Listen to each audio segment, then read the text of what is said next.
Today, we're back with Unintended Consequences, episode 55. It's July 11th, 2026. Today's case is a reminder that complex systems rarely respond the way we expect them to. In 1992, the United States Department of Agriculture unveiled its Food Guide Pyramid. The diagram showed a broad base recommending 6 to 11 daily servings of bread, cereal, rice, and pasta, with progressively narrower tiers above it for fruits and vegetables, then dairy and protein, and finally a small tip for fats and oils. The intent was to give households a single, memorable visual that would steer everyday choices toward eating patterns researchers had already linked to lower rates of coronary heart disease. Within roughly a decade, national food supply data recorded a clear drop in the share of calories coming from fat, yet measured body weight and new diagnoses of type 2 diabetes both climbed steeply across the same period. The chain of decisions began with the 1,977 dietary goals for the United States, drafted by the Senate Select Committee on Nutrition and Human Needs under Senator George McGovern. Committee staff examined the sharp post-war rise in coronary heart disease deaths and turned to the dominant scientific hypothesis, advanced by Ansel Keys and others, that dietary fat, especially the saturated kind, raised serum cholesterol levels and thereby increased heart attack risk. The report therefore set explicit population targets. Total fat should fall to 30% of calories and saturated fat to 10%, while carbohydrates from grains, fruits, and vegetables should rise to fill the gap. At the time, those targets matched the clinical evidence then available and also satisfied the practical need for one set of clear, nationwide numbers rather than dozens of individualized prescriptions. The 1,900 milligrams dietary guidelines for Americans and the additions that followed kept the same emphasis on lowering fat. In 1992, the USDA turned that guidance into the Visual Food Guide Pyramid, placing the grain group at the base and confining fats and oils to the narrow tip. Within months, federal nutrition programs, school lunch standards, and the training curricula used by registered dietitians had all incorporated the new diagram. Early purchase data showed modest declines in whole milk and red meat sales. The American Heart Association and leading medical journals publicly endorsed the direction.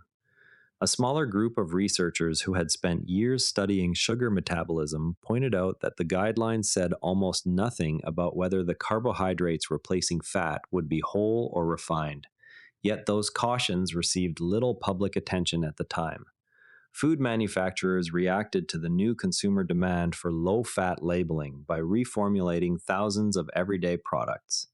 Fat was removed from recipes and replaced, often on a gram-for-gram basis, with refined carbohydrates and added sugars chosen to keep texture, mouthfeel, and shelf life intact. Between 1977 and 1997, USDA food supply data show average daily fat intake falling by roughly 11% of total calories, while carbohydrate intake rose by a comparable share, much of it arriving in the form of high fructose corn syrup and refined wheat flour. National Health and Nutrition Examination Survey figures record adult obesity prevalence moving from 15% in 1976 to 1980 to 31% by 1999 to 2002, with diagnosed diabetes tracing a similar upward path. Because the pyramid treated every grain serving as interchangeable and set no ceiling on total carbohydrate, shoppers could load carts with low-fat cookies, frozen dinners, and breakfast cereals, while still satisfying the visual serving counts printed on the package. Marketing language that equated low-fat with healthy reinforced the pattern, even though the guidelines themselves never made that explicit claim. A further consequence appeared in agricultural policy. Corn and soybean acreage expanded to meet the new demand for refined sweeteners and oils, which in turn lowered the relative price of those ingredients compared with whole foods. By the mid-2000s, the original pyramid faced growing criticism both inside and outside government.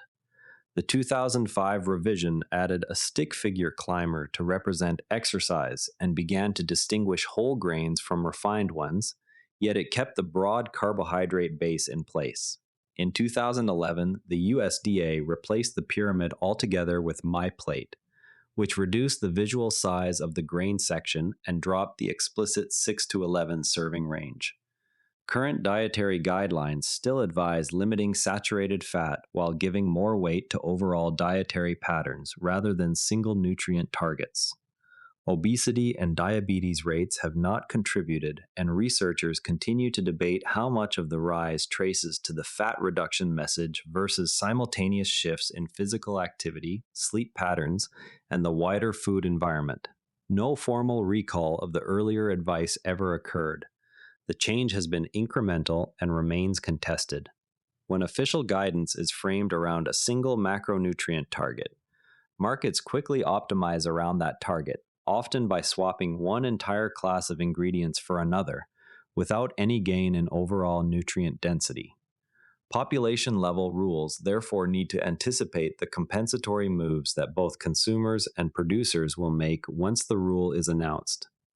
The episode also shows how visual simplicity, while helpful for communication, can hide metabolic differences among foods that sit inside the same colored tier on the diagram. How might today's single metric public health campaigns, from sodium limits to screen time caps, create similar substitution effects that only become visible years later? That's unintended consequences for today. If this episode gave you something to think about, share it with a friend who'd appreciate the story. Subscribe wherever you listen, and we'll be back tomorrow with another case. And if you'd rather watch than listen, find us on YouTube at Nerra Network, links in the show notes. And before you go, this show is part of the Nerra Network, a family of daily podcasts on tech, science, and markets. Each one a short, sharp briefing you can finish on the commute. If today earned its place in your feed, here's your next listen. Tesla Shorts Time, your daily deep dive into everything Tesla. Find every show free at nerranetwork.com. And on the website, every episode's visuals live in our free image gallery at nerranetwork.com/gallery. Royalty free under Creative Commons, download with attribution. This episode used AI voice synthesis of my voice. Editorial selection and analysis are my own.